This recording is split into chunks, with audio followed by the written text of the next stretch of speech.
जय माता की। गुरु चरणों में नमन। विष्णु धर्मा चैनल आपका स्वागत करता है। मित्रों, आज हम आपको बताएंगे कि त्राटक करने वाला व्यक्ति किसी भी देवी देवता को कैसे प्रभावित कर सकता है और उसकी शक्ति कैसे प्राप्त कर सकता है। मित्रों,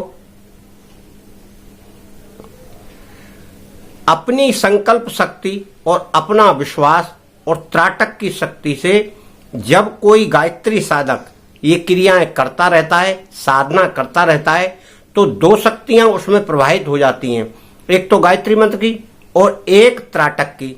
तो इन दोनों शक्तियों से उसकी बुरी प्रवृत्तियां, वासना की प्रवृत्तियां और अलग जो हमको प्रभावित करती हैं, नेगेटिव ऊर्जा देने वाली क्रियाएं, वो समाप्त हो जाती हैं।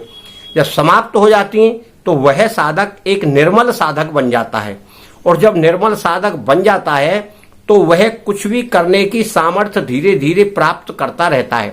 केवल उस साधक को अपनी सामर्थ्य को चेक करना चाहिए धीरे धीरे, और इसका उजागर किसी को नहीं करना चाहिए, इस शक्ति को गुप्त रखना चाहिए। जैसे आपने कभी कुछ किसी से कहा है, वह बात सत्य हो गई, या आपने कोई अनुमान बताया है, वह भी बात सत्य हो गई। तो अगर अनुमान आपका सत्य हो रहा है तो इसका मतलब यह है कि आपको पूर्वानुमान यानी भविष्य की घटनाओं के बारे में जानकारी प्राप्त होती जा रही है और आपको स्मृति बढ़ती जा रही है, जिसको हम आकाशवाणी का भी नाम देते हैं या स्मृति भी कह देते हैं कि देवों को स्मृति हुई। पहले ऋषि मुनियों को इसी प्रकार की स्मृति हुआ करती थी। जैसे बादल आने पर संभावना व्यक्त करता है व्यक्ति कि पानी आने वाला है, क्यों कि वो दिखता है हमको, परंतु जो क्रिया, जो स्थिति, जो कार्य हमें दिख नहीं रहा, उसके बारे में हम कोई संभावना व्यक्त कर रहे हैं। इसका मतलब हमारे अंतर्मन ने उसको स्वीकार किया है और वह ग्रहण करके आपको बता रहा है। इस क्रिया से यह संदेश पहुंचता है या यह संदेश हमें प्राप्त होता है कि हमारी इंद्रियां, अतीन्द्रियां भविष्य की ओर अग्रसर हैं और भविष्य की घटनाओं को ब्रह्मांड से पकड़ रही हैं। सारा खेल इस ब्रह्मांड का है। हम त्राटक करके ब्रह्मांड से ही शक्ति प्राप्त करते हैं और धीरे धीरे हमारी एनर्जी ऐसी बढ़ती जाती है। जब ब्रह्मांड का और हमारा संबंध धीरे धीरे होने लगता है तो वो घटनाएं हमारे सामने आने लगती हैं। आप भी इस तरह किसी देवी देवता या व्यक्ति की तो बात ही छोड़ दो, क्योंकि व्यक्ति तो चलता फिरता आपके सामने भी आ जाता है, मगर देवी देवता की तो केवल मूर्ति रहती है। तो जब कोई गायत्री साधक किसी अन्य देवी देवता का मंत्र कोई सिद्ध करता है किसी कार्य के लिए कि मुझे ये कार्य करना है, जैसे धन के लिए करता है, किसी समस्या के लिए करता है, किसी शत्रु के लिए करता है, या और भी भूत प्रेतों के लिए तो खैर गायत्री मंत्र ही काफी है, और भी कुछ ऐसी कठिनाइयां हैं जिनके लिए कोई मंत्र वह साबर मंत्र सिद्ध करना चाहता है तो बड़े आराम से सिद्ध हो जाएगा, और उस व्यक्ति पर उस देव की शक्ति भी प्राप्त होगी, उसकी कृपा भी होने लगेगी उसके लिए। परंतु उसको त्राटक करते रहना चाहिए। त्राटक वाले व्यक्ति की बात बता रहा हूं, जो त्राटक करता है, कि उसे उस देव की शक्ति कैसे प्राप्त होगी, उसे आप सुनिए। और उसमें एक दो बात हम बताएंगे, उनको गौर से आपको सुनना है। पहले ये सुन लीजिए कि हम उस क्रिया को करें कैसे। जिस देव की हमें शक्ति प्राप्त करना है, उस देव का चित्र, फोटो, मूर्ति जो भी आपके पास हो, उसे आप सामने लगा लीजिए और आप गायत्री साधना वादना जो भी आप करते हैं, पूजा पाठ, वो सब कर लीजिए। उसके बाद आपको बैठना है।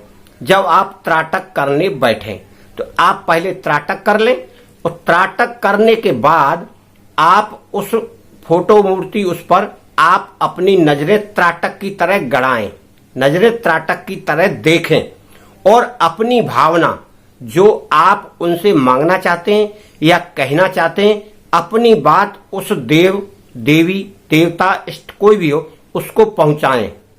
तो आपकी बात वहां तक वह पहुंचेगी, और ये बात आपको कम से कम 20-21 बार कहना है। कहते रहें, जैसे त्राटक 20 मिनट आप त्राटक कर रहे हैं, उसी तरह आपको देखते हुए अपनी बात को बार बार दोहराना है। दोहराते हुए आप जो भी कोई उसका मंत्र हो तो वो भी बोलें।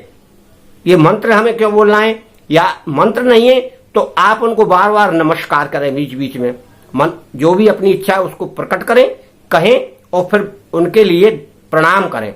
हम आपको कोटि कोटि प्रणाम करते हैं, गुरु जी, महाराज जी या माता जी, देवी जी, हमारी शक्ति, आप हमको ऐसी शक्ति दीजिए या हमारा यह कार्य कर दीजिए, या हमें पुत्र नहीं है आप हमें पुत्र प्रदान कीजिए, या हम धन से बड़े ग्रसित हैं हमारे लिए धन की व्यवस्था कीजिए, या हम इस परेशानी में हैं या इस बीमारी में हैं। इस प्रकार की कामना आप करते हुए उस देवी देवता इष्ट से प्रार्थना करेंगे। और प्रार्थना आप 1-2 दिन, 4 दिन, 6 दिन करिए।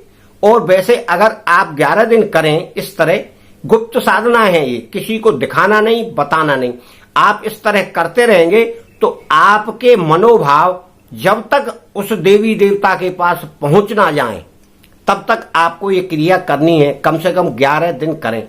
और 11 दिन में अगर आपको उसका कुछ प्रभाव दिखाई दे रहा है, जैसे आपने धन की कामना की है तो धन का कहीं से कोई स्रोत खुला है, या कोई रुका हुआ पैसा आपका आ गया है, या कोई ऐसा आपके लिए ऑफर आ गया है कि जिससे आपको धन प्राप्त होना है, तो इस प्रकार की क्रिया से आपको आभास होने लगेगा कि हाँ, मेरा यह प्रयोग सिद्ध है और कार्य कर रहा है। इन क्रियाओं को करते हुए अपनी भावनाओं को आपको ऐसे ही व्यक्त करना है 10, 11, 12 दिन।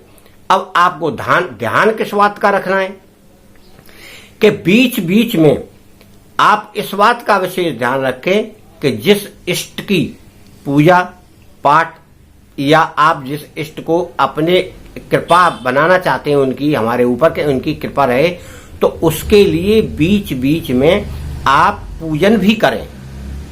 पूजन आपको कैसे करना है, जैसे आप शंकर जी से प्रार्थना कर रहे हैं तो शंकर जी का सोमवार आएगा तो सोमवार के दिन आप उनको पूजन करें और उनको बेल पत्री जो भी उनको सामग्री चढ़ाई जाती है वो चढ़ाएं, थोड़ा प्रसाद भी चढ़ाएं उनका जो उनके ऊपर चढ़ता है सोमवार को। हो सके तो आप जैसे और अपने इष्टों की पूजा करते हो उस तरह करें। और ऐसे ही कोई देवी की अगर आप वो कर रहे हैं, देवी से प्रार्थना, या उनको आप उनकी कृपा आपको चाहिए, तो उनके साथ भी उनका जब दिन आए तो उनके साथ भी आपको पूजा पाठ इस तरह से करनी है। पुष्प चढ़ाएं, उनको जल स्नान कराएं, उनसे प्रार्थना करें, और वो जो हवन वो क्या बोलते हैं आप प्रसाद है वो चढ़ाएं। इस प्रकार चढ़ाकर प्रार्थना करें कि आप हमारे ऊपर कृपा करें। तब उसके बाद आप और दिन जो 11 दिन आपके हैं उसमें आपको वो त्राटक का प्रयोग करना है। नजरें सीधी एक टक उस पर प्रतिमा पर या फोटो पर लगाकर इच्छा व्यक्त करना है। तब आपका यह कार्य सफल होगा और आपको मनोवांछित कृपा प्राप्त होगी। मित्रों, यह आप अपने ही विवेक से, अपनी ही शक्ति से कार्य करेंगे। अगर आप चाहें आपके लिए मैं कर दूं या कोई दूसरा कर दे तो ये मिथ्या है, ये सब झूठ बोलते हैं और आपको धोखे में रखते हैं। मित्रों, कोई परेशानी हो और कोई ऐसी समस्या आ रही हो जिसे नहीं समझ पा रहे हो तो मेरा नंबर है 9506223236। टाइम है 1 बजे से 3 बजे तक का। इसके बीच में कृपया ना फोन करें। मित्रों, आपसे यही मेरी प्रार्थना है। जय माता की।